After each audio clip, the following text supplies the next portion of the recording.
is Sunday, December 21st, and you kind of know what that means. It's time for the High Risk Wrestling Podcast. I am your host, wishing you all a Merry Christmas. Jeremy Pierce, welcome one and all. You know, you can check out the socials, Charismatic Creations on Facebook and YouTube, Charismatic_Creations52 on Instagram, and of course the 215 on Twitter. And today's show, the future of the WWE, with John Cena officially retired. It's time to see what's next and what's in store for the number one company in all of the land. But for now, you know what's next, so just go on and hit my music.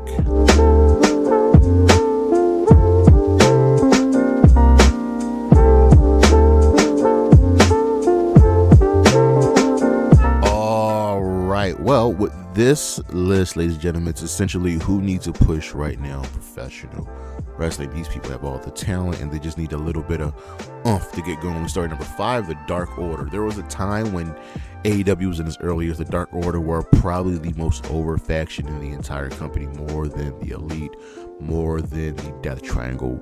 And now the grouping is down to just John Silver, Alex Reynolds, and Evil Uno. These guys are beloved. And the crazy part that they haven't won the tag team titles or the trios titles is kind of absurd. Number 4, the Swirl. Lee Johnson and Blake Christian have all of the talent in the world. They kind of win a lot on Ring of Honor, but don't win so much and are used as enhancement talent on AEW. But these guys are very much trusted and are good hands, and I'd like to see just a little bit more for them. Number 3, Candice LeRae.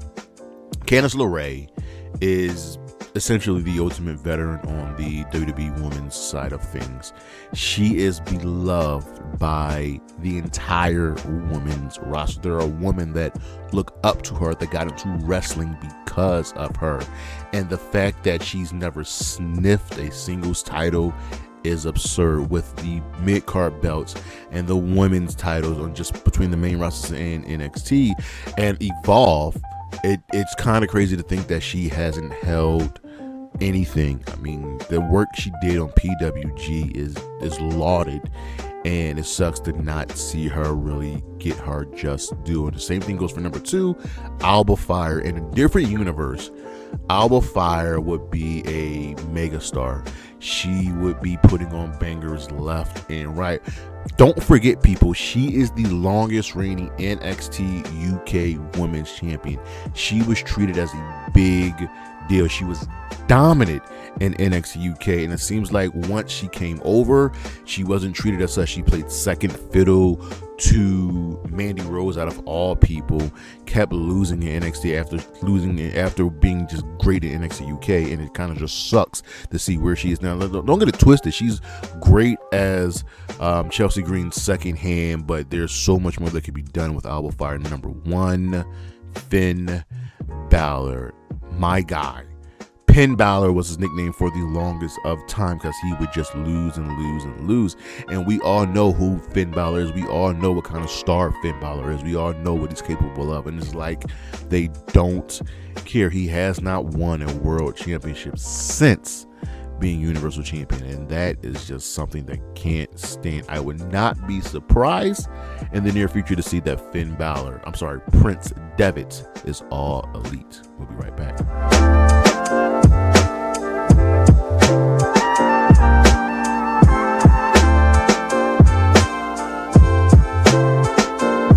The spotlight is on the Continental Classic, and we are just, I believe, 10 matches away from the finals. It has been an amazing tournament. Now, I'm not going to go into the spoilers because AEW taped their week's worth of Dynamite and Collisions for the week, but this has been an awesome tournament. Not only have we got the usual kind of pin eater that will push their storylines ahead for the future in Roderick Strong, but we've had upsets with Kevin Knight defeating Okada and Darby Allin. Kyle Fletcher taking a loss to Speedball. Mox fighting his way through Takeshita and Claudio going into a draw. This has been an amazing tournament. The Continental Classic has pretty much usurped the G1, which has kind of been overcrowded, and it has already usurped the King of the Ring. Even though the King of the Ring has felt more special in these last couple years, but the Continental Classic is just an awesome tournament that really sets the tone for the rest of the year for AEW and really hammers home that they are AEW, where the best wrestle. We'll be right back.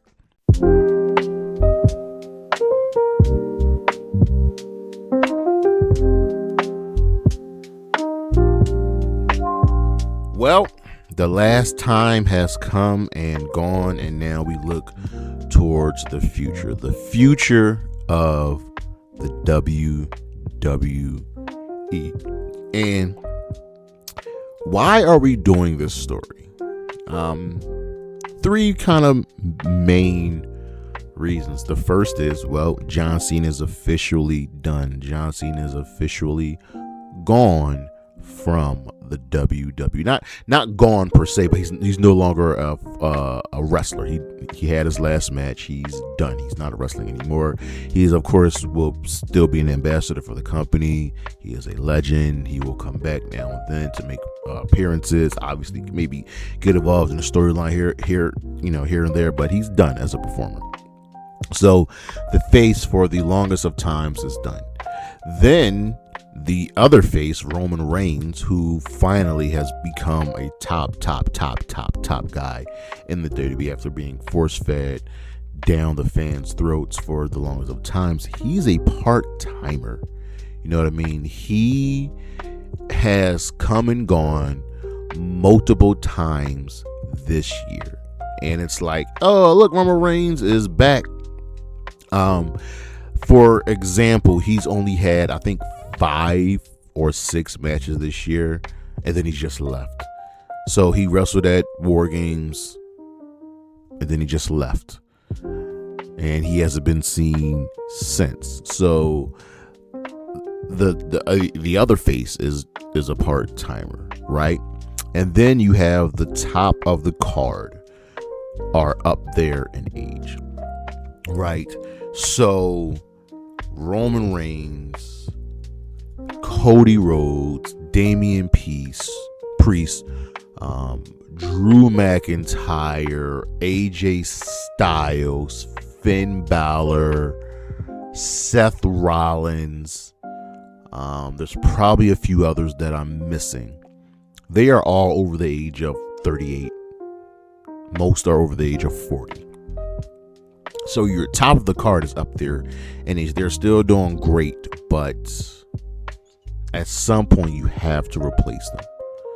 So now we look into kind of the future of the company and the ins and the outs, not just with the wrestling side of things. So with production and ads, production is still really, really good. And each show, Raw, SmackDown, NXT, Evolve, all have kind of a good look to them. They are all presented in special ways. So the production is fine. It could very much be better. We don't have the constant cuts anymore, but they stopped doing those unique camera angles. They stopped doing those camera movements where we're flowing between storylines and people. So that's good. But then you have the ads, and ads are everywhere. Ads are everywhere, and that cannot be denied. So, yeah. The thing with the ads, look, we live in a world where ads are everywhere. There are ads on Facebook, there's ads on your TV, there's ads on your phone, there's ads on the internet, there's ads on the radio, and it's very, very intrusive. The only thing we ask is that it not interfere with the product. So WWE now has ads on the ring, which at some point I saw it coming once the merger with Endeavor happened and they went under the TKO banner. You figure, okay, ads would be on the ring because ads have already been in the ring in boxing. They've already been in the ring in MMA. So that's honestly, for me, that's not an issue. That honestly doesn't bother me. Even the ads on the the barriers and the ring skirt, that's again, it's fine. That's all well and good, but it's everything else. It's, this match is sponsored by, this show is sponsored by, you have the Slim Jim table, you have the Fireball ladder, so on and so forth. And it's too much. There's just, it's getting annoying to the point of you don't want to see it anymore, right? And I'm kind of tired of it. I am over it. And that's all well and good. Just make it better. That's it. Just make it better. Don't have it be a burden to the show.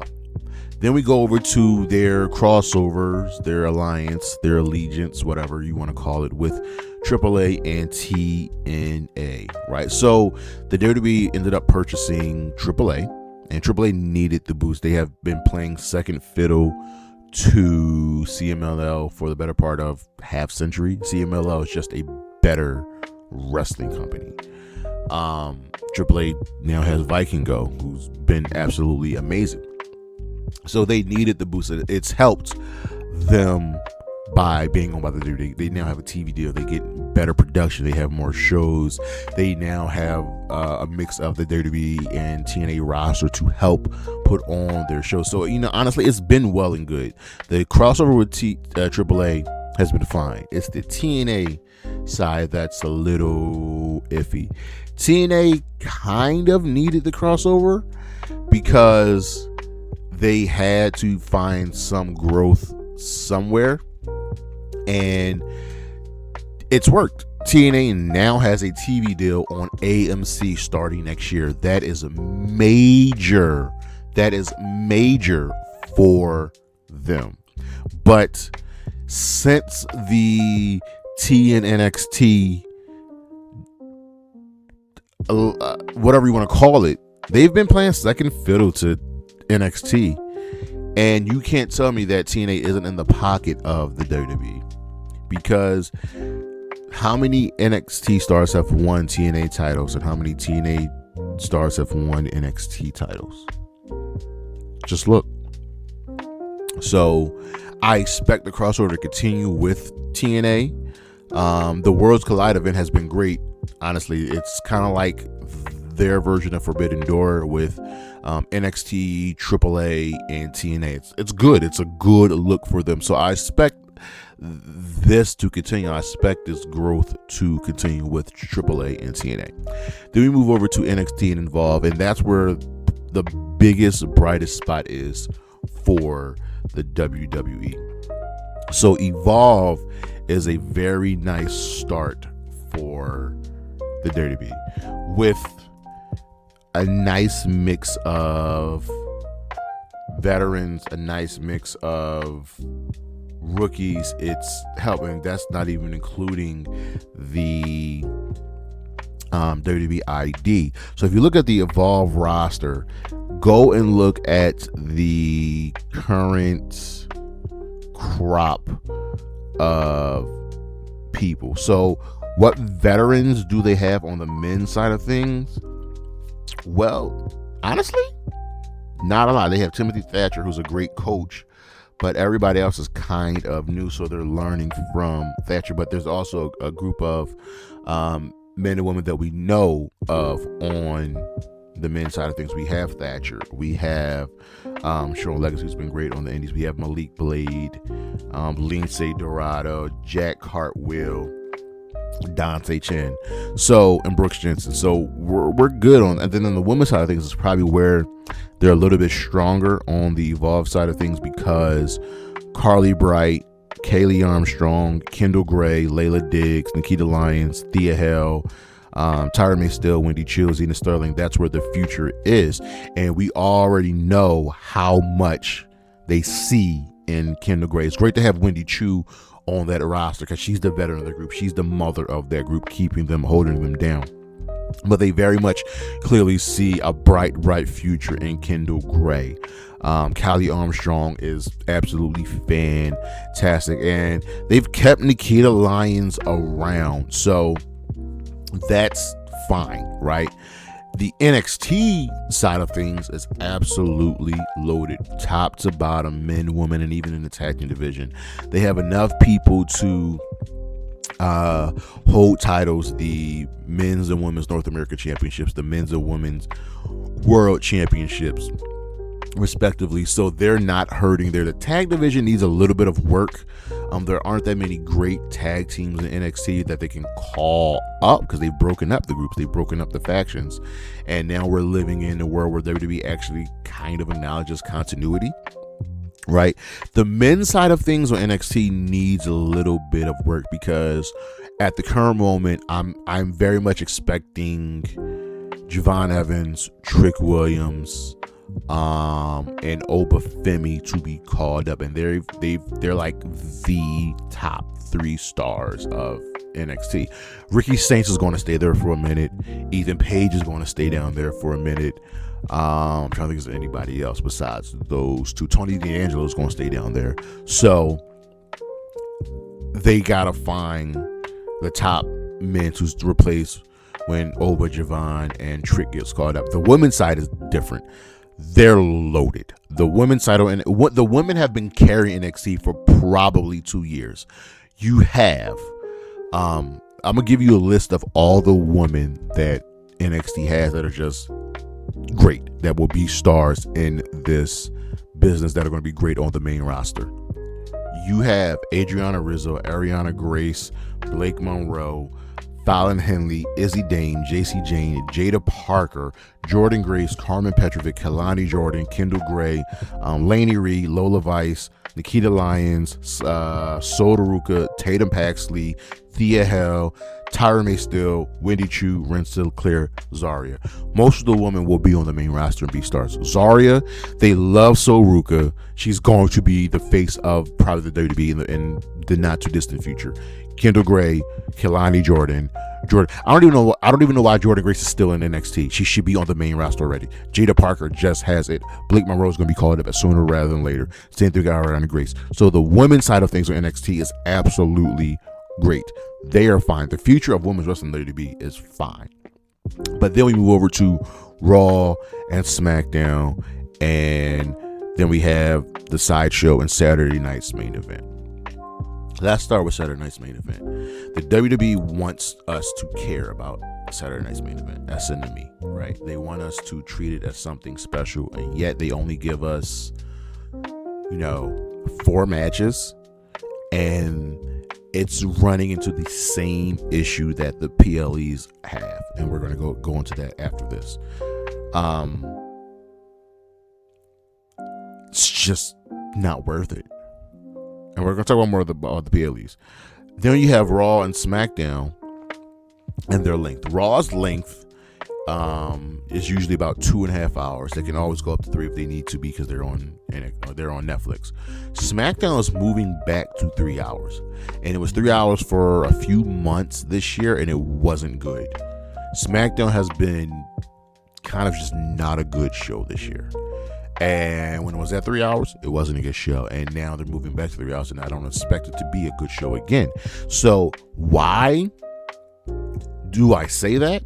Well, one, there aren't enough matches on the show, right? We get 5 matches per show, 4 to 5 matches per show. And that wouldn't be an issue because, well, Dynamite gives us 5 matches per show. Collision gives us 6 to 7 matches a show, and it's not an issue with Dynamite because it flows well. The flow of Raw and SmackDown don't feel well, and the shows feel long, especially SmackDown. And I grew up on the Blue Brand. A lot of us millennials grew up as SmackDown being our number one show because we didn't have cable. SmackDown came on UPN either Tuesday, Thursday, or Friday, and that was our show, right? So the shows feel long. The shows don't have enough matches. And most importantly, they don't use, the WWE do not use all of their talent. They just don't. They have an incredibly large and talented roster, and they do not use everybody. And it sucks. And now you want us to care about SmackDown moving to 3 hours? But you don't use all of your talent. Fix it. Then you have the pricing of the WWE, and this has been a big draw. Since the merger, prices have almost doubled. And now with it not slowing up, not going down, fans are still going to keep going. They're going to keep paying because living in the WWE bubble is just bad. It feels bad. And shows are expensive. Shows don't feel good. Shows aren't fun anymore. I have not been to a WWE show since WrestleMania 40 here in Philly. And I don't plan on going back to a WWE show because it's not worth the price of admission. So after all that, the question is, who steps up? Well, we know who the future is. Gunther, Braun Breaker, prayerfully, hopefully, Carmelo Hayes, Roxanne Perez, Stephanie Vaquer, Jade Cargo, as the old guard starts to move out, because, ladies and gentlemen, one, Bayley will be going to AEW. We all believe it. We all know it. So booking your talent better to build for a better future. And then we move over to the PLEs. And I think by far, bar none, this is the biggest issue hurting the WWE. So they've moved from Peacock to ESPN. $30 a month to pay for a premium live event. It's not worth the price. The PLEs just aren't good. They're just not good. For a plethora of reasons. There are so many ads on the show. Like how there are so many ads on Raw, SmackDown. Raw, SmackDown always opens up with 20 minutes of talking each and every week. It's ridiculous. There are ads before the show. There are commercials and ads during the show. There are ads in between the matches. And that's the worst part. The show feels long. And the shows rarely hit 3 hours. They rarely hit 2.5 hours. So how can these shows feel long when they don't do matches on the pre-show? SummerSlam had a 2.5 hour pre-show, no matches. They have pre-shows for these shows, no matches. They have the same matches every event. And the worst part is that there are not enough matches. So you're expecting us, the paying customer, you're expecting us, the fans, to pay for the show to either go or order it. And we get the same amount of matches we get on a weekly Raw and SmackDown. That is unacceptable. They rarely go over 5 matches. And you figure, well, if they're only doing 5 matches, why does the show should feel good? It should be a breeze. No, they feel long because they'll have a match. Some matches don't even go over 10 minutes. And then there'll be like a 15 to 20 minute break in between the matches just for talk. I'm exaggerating. More like 15 minutes. Just for talking, just for ads. And it slows down the show and it makes it feel long and it becomes a bore. WWE PLEs aren't good. They're not worth watching. You could always find a bright spot on the shows, and you gotta find that. You gotta find that joy in the WWE because the WWE is a slog to watch right now. The future It's just going to be what it is right now. I don't think a lot of changes will be happening besides maybe at the top of the card calling up people from NXT. Production is going to stay the same. SmackDown's probably going to get worse with being 3 hours, and they're still not going to use all the roster, and the PLEs will not change. They will continuously be bad. It's a lot to talk about the WWE, and I need to get into the whole political side of things because they are pieces of shit, and I don't want to dive into that right now. It's hard, but you can find joy. The AJ Styles retirement tour is about to go down. Gunther with the heat he's gotten. Stephanie Vaquer. There's a few other things. Roxanne Perez. There's some of my favorite. Io Sky, Bailey. I just want to see what the year is going to be like and what they do. You know, like the Division, the Usos being back in the tag team division. There's things you can find that you can enjoy. But that is our show, ladies and gentlemen. Thank you for listening. Thank you for watching. Look on the screen what we got coming up.